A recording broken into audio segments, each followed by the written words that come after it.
Sutra of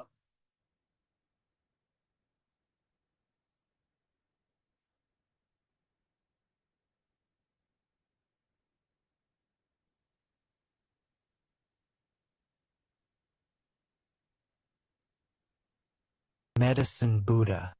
Translated from Sanskrit, Sutra of the Medicine Buddha. Translated from Sanskrit into Chinese by the Tang Dynasty Tripitaka Master Xuanzang. Translated into English by Min Tan and P.D. Lee, 2001. Edited in blue by Daisy Spirit and Enid Spirit. According to the instructions of the kind mentor Benny Spirit. Of Buddha's Practice incorporated in June 2024. Thus have I heard. Once Buddha Sakyamuni, the world-honored one, was traveling throughout the various lands to teach and convert the people. When he arrives in Vaisali, he rested under the tree of music, accompanied by 8,000 great bhiksus. An immeasurably great assembly, including 36,000 great bodhisattvas as well as kings, great ministers, Brahmins, laymen and women, the 8 types of divinities and other human and non-human beings, gathered respectfully around the Buddha as he preached the Dharma. At that time, the Bodhisattva Manjusri, Prince of the Dharma, receiving the awesome spiritual power of the Buddha, rose from his seat, adjusted his robe to bare his shoulder and knelt on his right knee. He bowed deeply, and with palms joined, respectfully addressed the Buddha. World-honored one, may I please request you to explain the various names and titles, the great, past vows and the superlative virtues of the Buddhas, so that those who are listening to you will be freed of karmic obstructions, while in the future, sentient beings in the Dharma semblance age will also derive great benefit and joy. The Buddha praised the Bodhisattva Manjusri, saying, "Excellent, excellent, Manjusri, out of great compassion, you have urged me to explain the names and titles, merits and virtues and past vows of the Buddhas, in order to liberate those who are bound by karmic obstructions and bring benefits, peace and joy to all sentient beings in the Dharma semblance age. Now, listen attentively and reflect very carefully upon what I am about to say." The Bodhisattva Manjusri replied, "So be it, world-honored one. We will joyfully listen to whatever you wish to teach." The Buddha then said to the Bodhisattva Manjusri, "East of this world, past countless Buddha lands more numerous than the grains of sand in 10 Ganges rivers, there exists a world called pure lapis lazuli.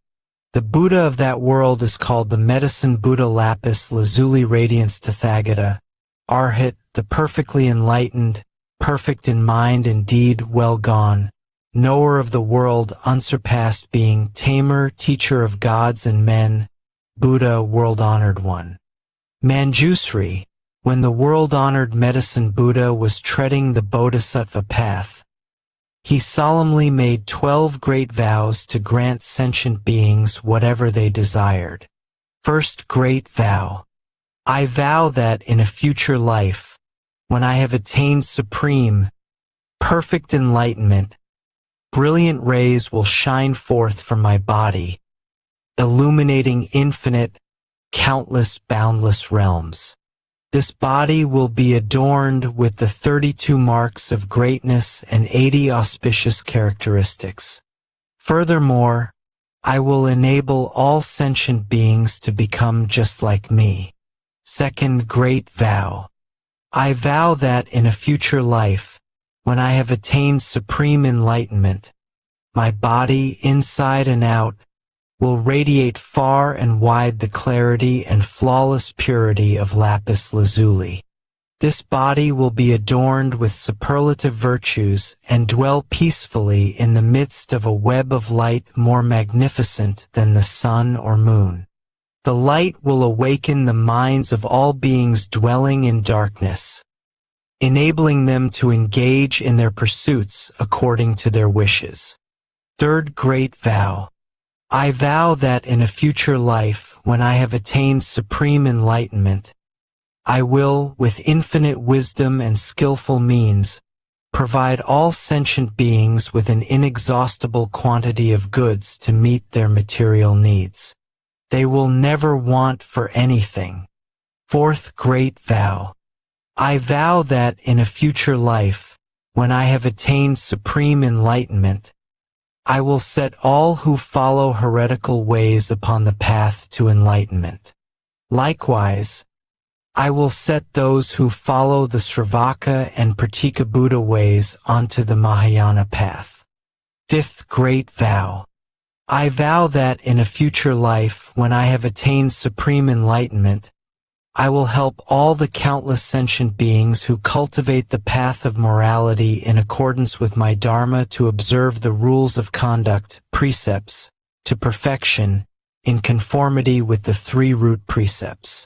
Even those guilty of disparaging or violating the precepts will regain their purity upon hearing my name and avoid descending upon the evil paths. Sixth Great Vow. I vow that in a future life, when I have attained supreme enlightenment, sentient beings with imperfect bodies, whose senses are deficient, who are ugly, stupid, blind, deaf, mute, crippled, hunchbacked, leprous, insane, or suffering from various other illnesses will, upon hearing my name, acquire well-formed bodies, endowed with intelligence, with all senses intact. They will be free of illness and suffering. Seventh Great Vow. I vow that in a future life, when I have attained supreme enlightenment, sentient beings afflicted with various illnesses, with no one to help them, nowhere to turn, no physicians, no medicine, no family, no home, who are destitute and miserable will, as soon as my name passes through their ears, be relieved of all their illnesses. With mind and body peaceful and contented, they will enjoy home, family, and property in abundance, and eventually realize unsurpassed supreme enlightenment. Eighth Great Vow. I vow that in a future life, when I have attained supreme enlightenment, those women who are extremely disgusted with the 100 afflictions that befall women and wish to abandon their female form, will, upon hearing my name, all be reborn as men. They will be endowed with characteristics of Buddhas and eventually realize unsurpassed supreme enlightenment. Ninth Great Vow. I vow that in a future life, when I have attained supreme enlightenment, I will help all sentient beings escape from the demon's net and free themselves from the bonds of heretical paths. Should they be caught in the thicket of wrong views, I will lead them to correct views, gradually inducing them to cultivate the practices of Bodhisattvas and swiftly realize supreme, perfect enlightenment. 10th Great Vow. I vow that in a future life, when I have attained supreme enlightenment, those sentient beings who are shackled, beaten, imprisoned, condemned to death or otherwise subjected to countless miseries and humiliations by royal decree, and who are suffering in body and mind from this oppression, need only hear my name to be freed from all these afflictions, thanks to the awesome power of my merits and virtues. 11th Great Vow. I vow that in a future life, when I have attained supreme enlightenment, if sentient beings who are tormented by hunger and thirst, to the point of creating evil karma in their attempts to survive, should succeed in hearing my name, recite it single-mindedly and hold fast to it, I will first satisfy them with the most exquisite food and drink. Ultimately, It is through the flavor of the Dharma that I will establish them in the realm of peace and happiness. 12th Great Vow. I vow that in a future life, when I have attained supreme enlightenment, if sentient beings who are utterly destitute, lacking clothes to protect them from mosquitoes and flies, heat and cold, and are suffering day and night, should hear my name, recite it single-mindedly and hold fast to it, their wishes will be fulfilled. They will immediately receive all manner of exquisite clothing, precious adornments, flower garlands and incense powder, and will enjoy music and entertainment to their heart's content. Manjusri, these are the 12 sublime vows made by the world-honored medicine Buddha Lapis Lazuli Radiance Tathagata, Arhat, the perfectly enlightened, when he was cultivating the Bodhisattva path. Manjusri, as to these great vows made by the medicine Buddha while he was following the Bodhisattva path, as well as the merits, virtues, and adornments of his Buddha land, I cannot possibly describe them all, not even if I were to speak for an aeon or more. However, this Buddha land is utterly pure. You will find no women, no evil paths, nor even cries of suffering there. In this land, the ground is made of lapis lazuli, the boundaries are demarcated with golden cords, the towns, towers, palaces, pavilions, as well as the balconies, windows, and draperies are all made of the 7 treasures. The merits, virtues, and adornments of this realm are identical to those of Amitabha Buddha's pure land in the West. In this land dwell 2 great Bodhisattvas, universal solar radiance and universal lunar radiance. Among the countless Bodhisattvas, they are the leaders. Each in turn will succeed the medicine Buddha and succeed to his true Dharma treasury. For these reasons, Manjusri, all devout men and women should vow to be born in this land.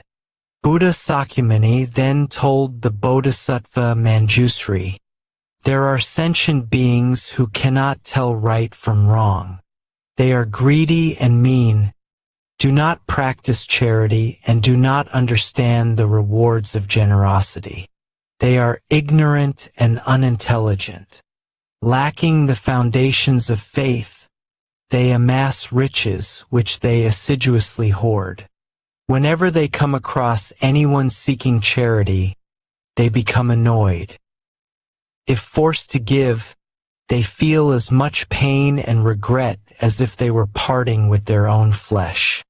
Moreover, there are also countless sentient beings who are miserly and avaricious.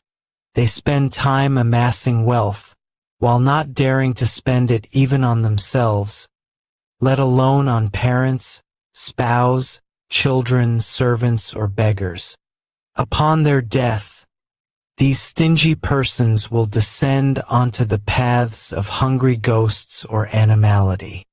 However, even though they may suffer such a fate, if in a previous existence in the human realm they happen to hear the name of the medicine Buddha, and now recall and recite his name even briefly, they will immediately vanish from the evil paths to be born once more among humans. However, they will remember their stay on the evil paths and, dreading their past suffering, will cease to wallow in worldly pleasures. They will gladly practice charity themselves, praise others who do so, and will no longer be stingy.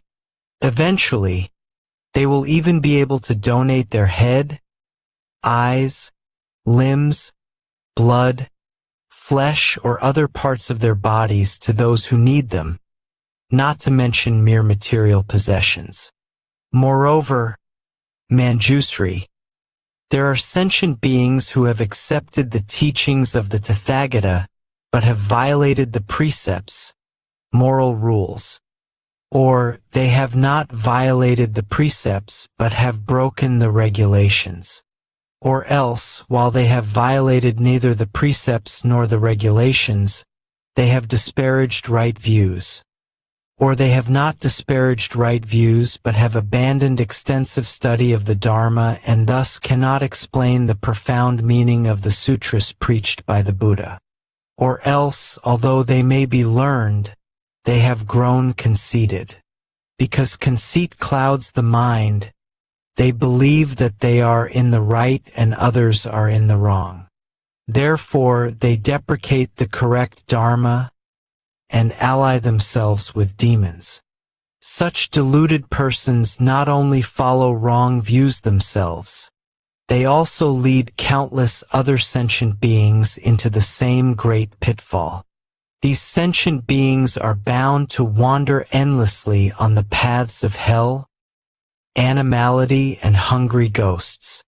Yet, if they should succeed in hearing the name of the Medicine Buddha, they will abandon their evil conduct forthwith to cultivate wholesome ways, and thus avoid descending upon the evil paths.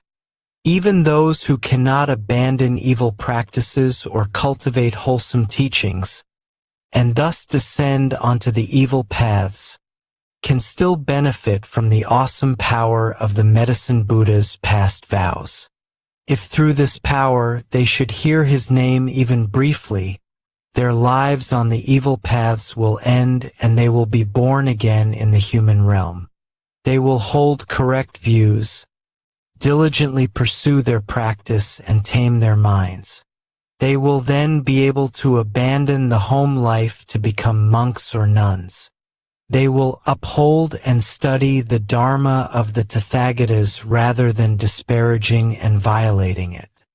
With correct views and extensive study, they will fathom the extremely profound meaning of the teachings, abandon all conceit and cease to disparage the correct Dharma. They will no longer have demons as companions, but will gradually cultivate the practices of Bodhisattvas and swiftly perfect them. Moreover, Manjusri, there are sentient beings who are avaricious, envious, jealous, and accustomed to praising themselves and disparaging others. They are bound to sink onto the three evil paths, suffering intense misery for countless thousands of years. When this intense suffering comes to an end, they will be born in the human world as oxen, horses, donkeys, or camels. Often beaten and mistreated, they will suffer hunger and thirst and constantly travel along the road carrying heavy loads. If they succeed in returning as human beings, they will be among the poor and lowly, always serving others, constantly receiving orders, never being free. However, if any of them, in a former incarnation as a human being, have heard the name of the world-honored Medicine Buddha and, as a result of this good cause, now remember and single-mindedly take refuge in him, they will, thanks to this Buddha's spiritual powers, escape all suffering. Their senses will be sharp and they will be wise and learned, constantly seeking the supreme teachings and meeting with Buddhas or Bodhisattvas. They will break forever through Mara's net, smash the shell of delusion, dry up the river of afflictions, and thus escape all the worry and suffering of birth, old age, disease, and death. Moreover, Manjusri, there are sentient beings who love to quarrel, create schisms, and engage in legal disputes. They constantly make themselves and others suffer, creating and increasing all kinds of evil karma with body, speech, and mind. They plot against one another without mercy, while invoking the spirits of mountains, forests, trees, and tombs. They kill sentient beings and use their flesh and blood to propitiate the Yaksa and Rakshasa demons. They may take advantage of various evil or deviant methods to harm others. However, If the victims succeed in hearing the name of the Medicine Buddha, none of these evil practices can harm them. Moreover, everyone concerned will develop compassionate minds, endeavoring to benefit and bring peace and joy to others. They will abandon their harmful thoughts and their angry, spiteful minds, and all parties will be happy and satisfied with what they have. They will cease to encroach upon others, but will instead seek to benefit one another.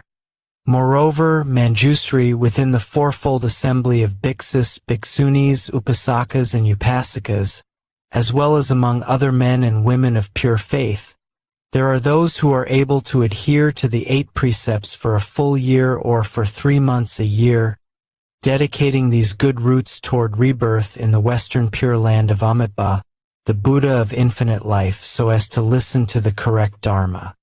If their rebirth in the Pure Land is still uncertain, but they hear the name of the world-honored Medicine Buddha, then, at the time of death, 8 great Bodhisattvas, namely Manjusri, Avalokitesvara, Mahastamaprapta, Akshayamati, Ratnakandana, Vaishajyaraja, Vaishajyasamudgata, and Maitreya will traverse space and descend to show them the way. They will thereupon be reborn spontaneously in jeweled flowers of many hues. Moreover, there are those who are born in the celestial realms, thanks to hearing the name of the Medicine Buddha. Despite their birth in the celestial realms, their good roots are still not exhausted, and thus they will not be born again on the evil paths. When their lifespan in the celestial realms comes to an end, they may return to the human world as wheel-turning kings, ruling over the 4 continents around Mount Sumeru. With awesome virtues and ease, they will set countless hundreds of thousands of sentient beings onto the path of the 10 virtues. Or else, such persons may be born as Kshatriyas, the military ruling class, or Brahmins or laymen of great families, with abundant wealth and overflowing granaries and storehouses. They will be endowed with noble features, numerous family members and retainers, as well as intelligence, wisdom, bravery, vigor, and the imposing demeanor of a great hero. Likewise, if there is any woman who hears and single-mindedly holds fast to the name of the Medicine Buddha, she will never again be born in female form. Manjusri, after the Medicine Buddha attained Supreme Enlightenment, he realized, by virtue of his past vows, that sentient beings endured various diseases. Some were the targets of black magic or various poisons, while others suffered short lives or untimely death. At that time, seeking to put an end to these miseries and fulfill the desires of sentient beings, he entered a samadhi called eliminating all the suffering and afflictions of sentient beings. Once he entered that samadhi, a brilliant light shone forth from his ana as he uttered a great dharani. Namo Bhagavate Vaishajaya Guru Vedurya Prabharjaya Tathagataya.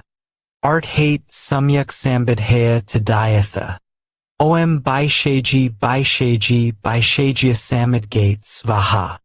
As soon as the Medicine Buddha, in his radiance, had uttered this dharani, the entire cosmos rumbled and shook. Brilliant lights shone forth, allowing all sentient beings to escape disease and suffering and enjoy peace and happiness. Manjusri, if you come across any man or woman suffering illness, you should constantly cleanse him, bathe him, and rinse his mouth. You should single-mindedly recite this dharani 108 times on his behalf, over his food, medicine, or water from which insects have been removed. Once he has consumed the food or drink, his illness and suffering will disappear. If the patient has a particular wish and single-mindedly recites this therni, his wish will be fulfilled. He will be free of disease, enjoy a longer life, and, at death, be born in the realm of the Medicine Buddha. He will then be beyond retrogression and eventually realize supreme enlightenment.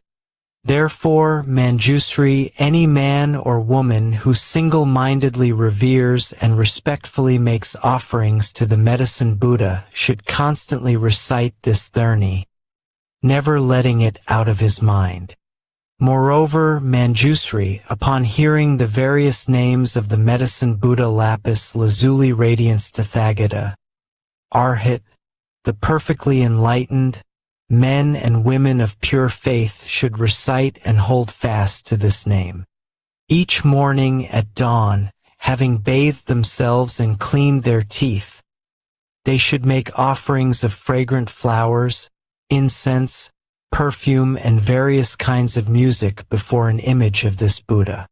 Furthermore, they should copy this sutra or have others do so, as well as single-mindedly recite it and listen to explanations of its meaning. They should offer all the necessities of life to the Dharma masters who teach this sutra, making sure they lack nothing. In this way, devout men and women will be under the protection of the Buddhas. All their wishes will be fulfilled and they will eventually realize supreme enlightenment. The Bodhisattva Manjusri then respectfully addressed the Buddha, "O world-honored one, I vow that in the Dharma semblance age, I will use every skillful means to help men and women of pure faith hear the name of the world-honored Medicine Buddha. Even in their sleep, I will awaken their consciousness with the name of this Buddha.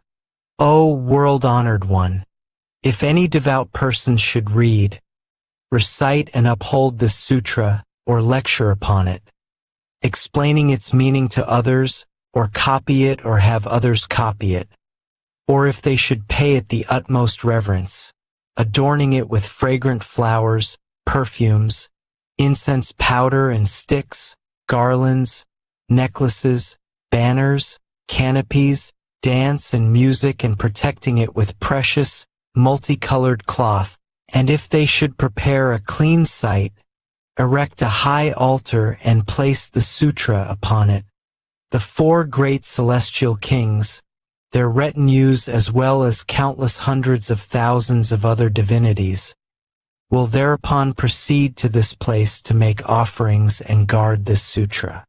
World-honored one, wherever this treasure of a sutra has spread and there are people capable of upholding it, you should know that, thanks to the Medicine Buddha's past vows, his virtues and the power of his name, the place will be free of untimely death.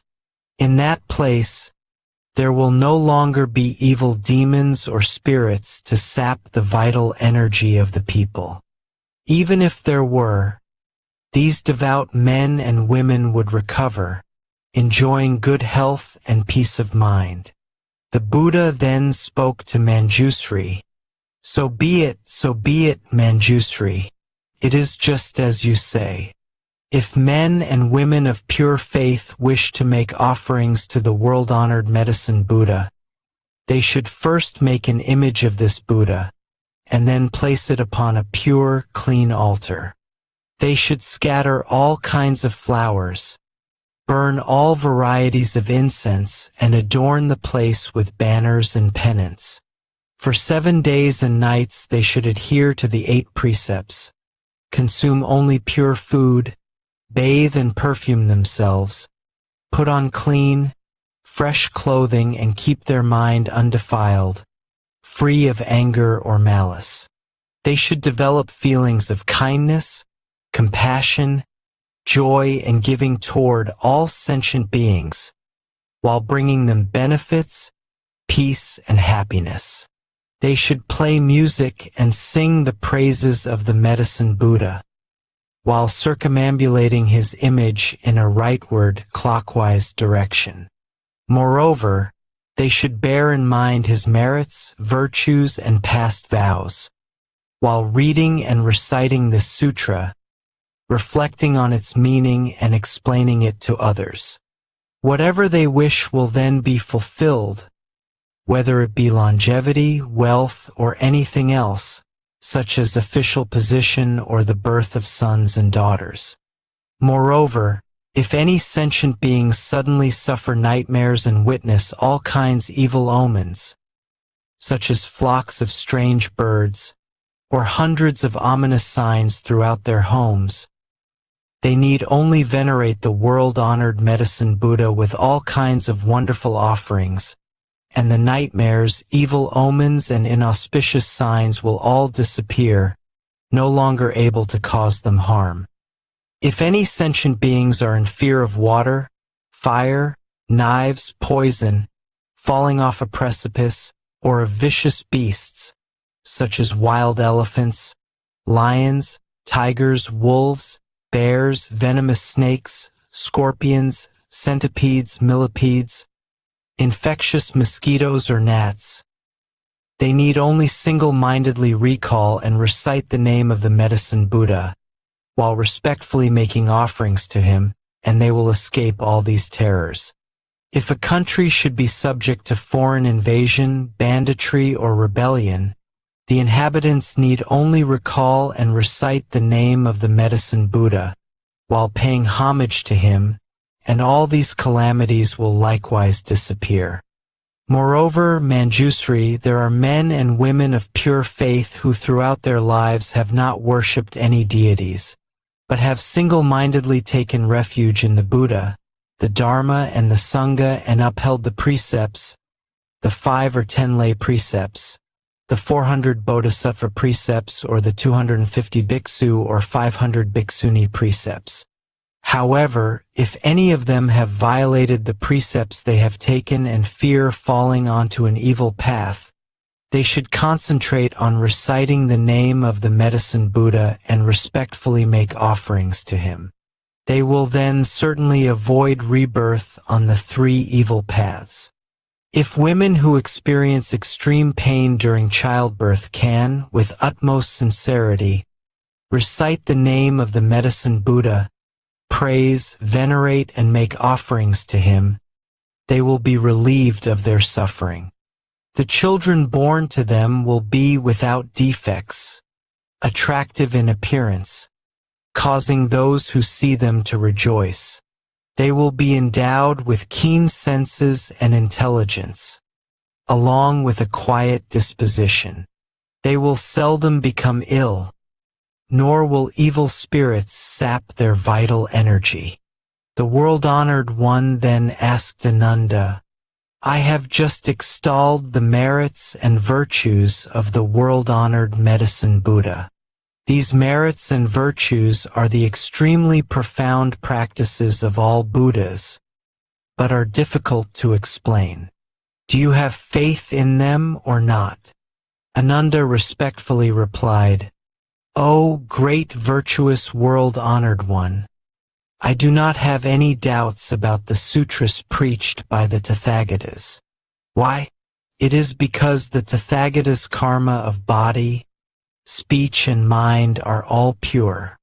O world-honored one, the sun and the moon may fall, Mount Sumeru, the majestic king of mountains, may tremble, but the words of the Buddhas can never change. O world-honored one, some sentient beings, whose roots of faith are deficient, may hear of the sublime practices of the Buddhas and think, how can we obtain these merits, virtues, and great advantages just by reciting the name of the Medicine Buddha alone? Because of this lack of faith, they even develop disparaging thoughts, thus forfeiting great benefits and remaining in the long, dark night of ignorance. They descend onto the evil paths, revolving along them without end. The Buddha then said to Ananda, if these sentient beings should hear the name of the world-honored Medicine Buddha, single-mindedly recite and hold fast to it without harboring doubts, then it will be impossible for them to sink onto the evil paths. O Ananda, these extremely profound practices of the Buddhas are difficult to believe in, difficult to understand.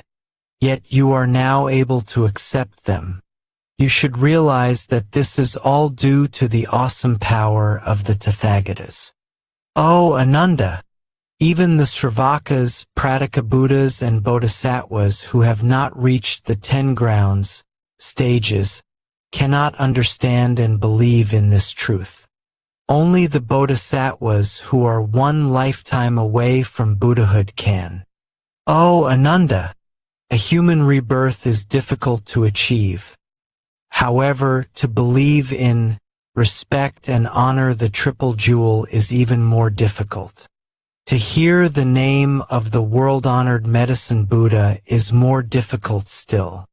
O Ananda, the Medicine Buddha has cultivated countless bodhisattva practices, employed countless skillful means, and made countless far-reaching vows.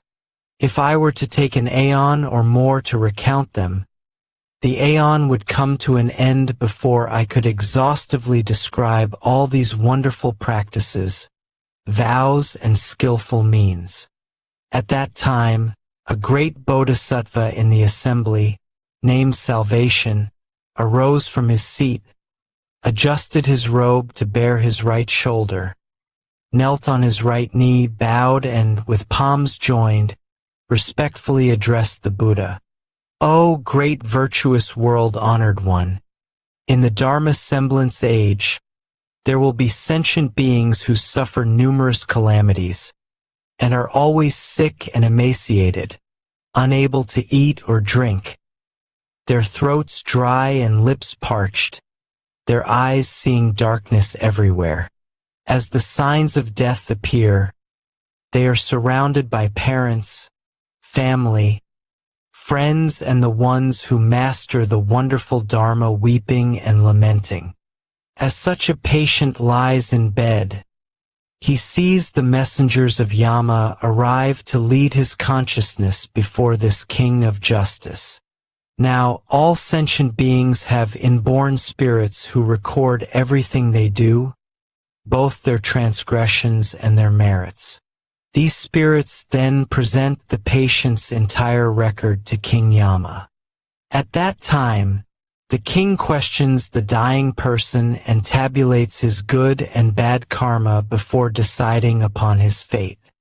If, at that point, the relatives and the ones who are proficient in wonderful dharma of the patient are able to take refuge in the world-honored Medicine Buddha on his behalf, invite monks and nuns to recite this sutra, light 7-tiered lamps, and hang multicolored longevity banners, his consciousness may return then and there, and he will see himself clearly as though in a dream. Or else, after 7, 21, 35, or 49 days, when his consciousness returns, as if awakening from a dream, he will recall his good and bad karma and the consequences thereof. Having personally witnessed the consequences of karma, he will never again create evil karma, even if his life is in danger. Therefore, men and women of pure faith should uphold the name of the Medicine Buddha, venerate and make offerings to him according to their means. Ananda then asked the Bodhisattva Salvation, "Good man, how should we venerate and make offerings to the world-honored Medicine Buddha, and how should we make the longevity penance and lamps?"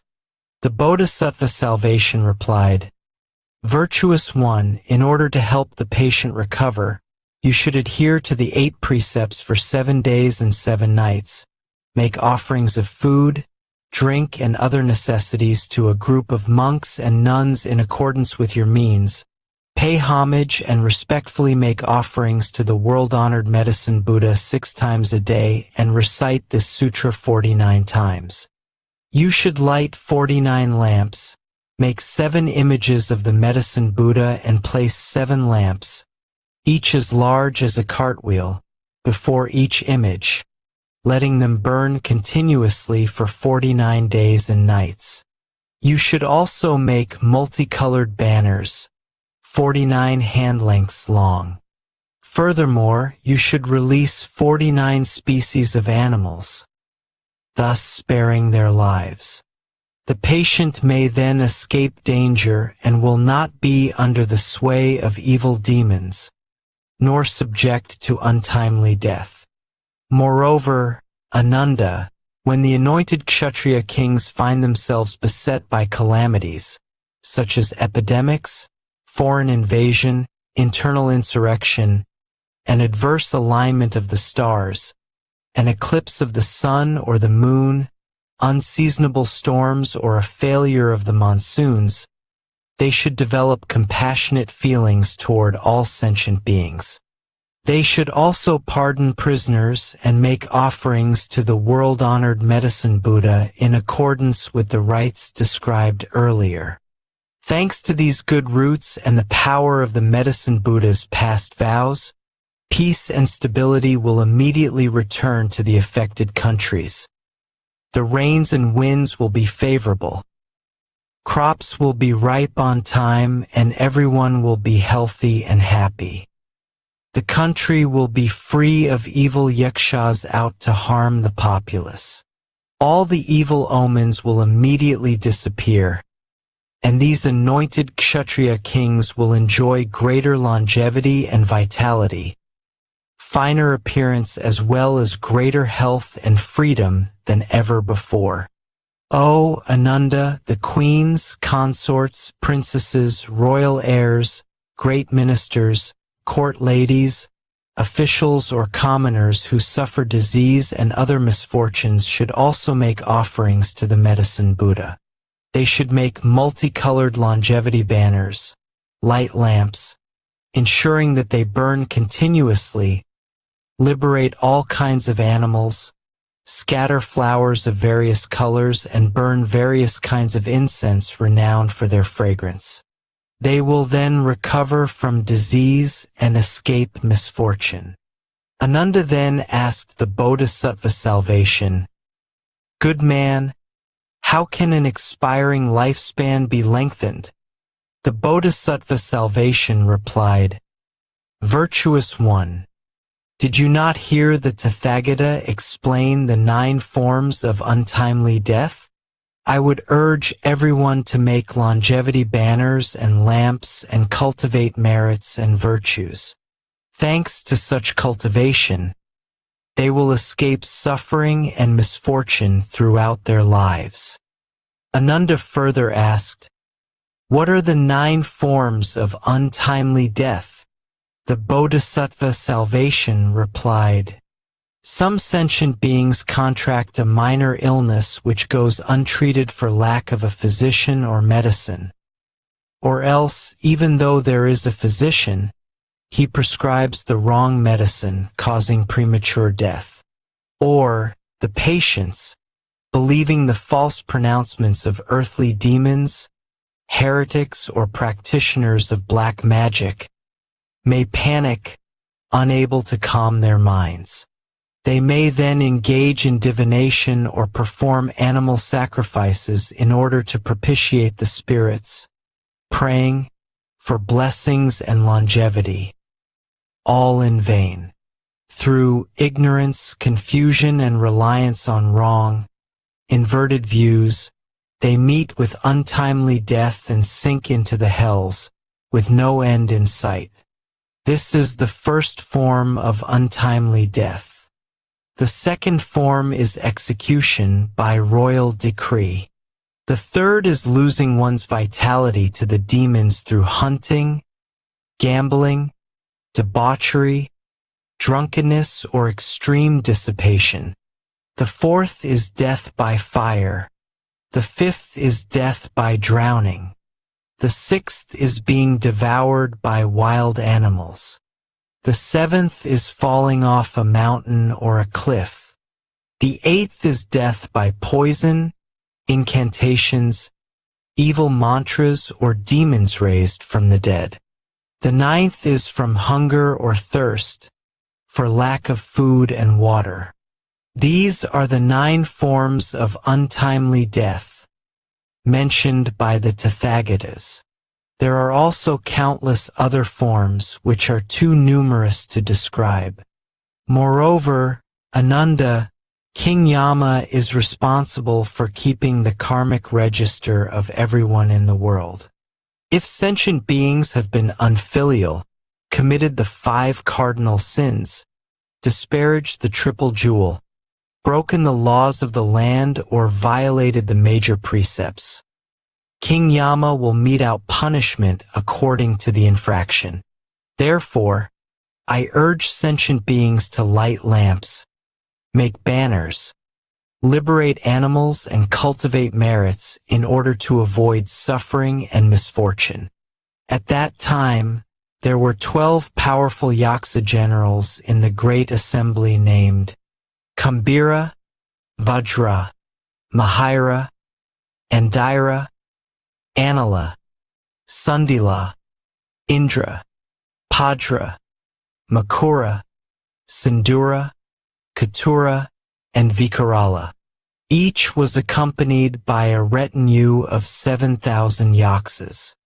They all raised their voices in unison and said respectfully to the Buddha, "O world-honored one, today, thanks to the Buddha's awesome power, we have succeeded in hearing the name of the Medicine Buddha and no longer fear descending onto the evil paths.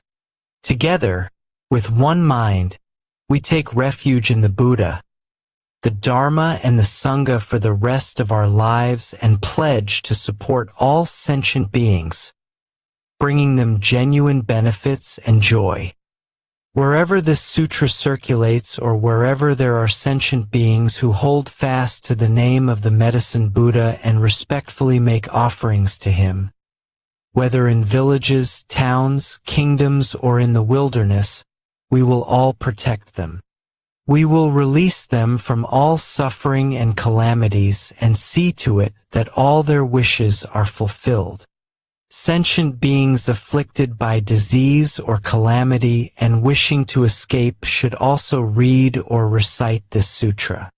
They should knot our names with multicolored strands, untying them when their wishes are fulfilled." Thereupon, Buddha Sakyamuni praised the great Yaksa generals with these words, good indeed, great Yaksa generals. Those of you who wish to repay the benevolence and the virtues of the world-honored Medicine Buddha should always benefit and bring joy to all sentient beings in this way."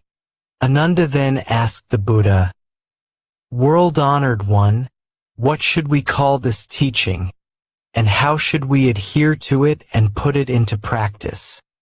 Buddha Sakyamuni replied to Ananda, "This teaching is called the past vows, merits, and virtues of the Medicine Buddha, or the dharni of the vows of the 12 Yaksa generals to benefit sentient beings or eradicating of all karmic obstacles.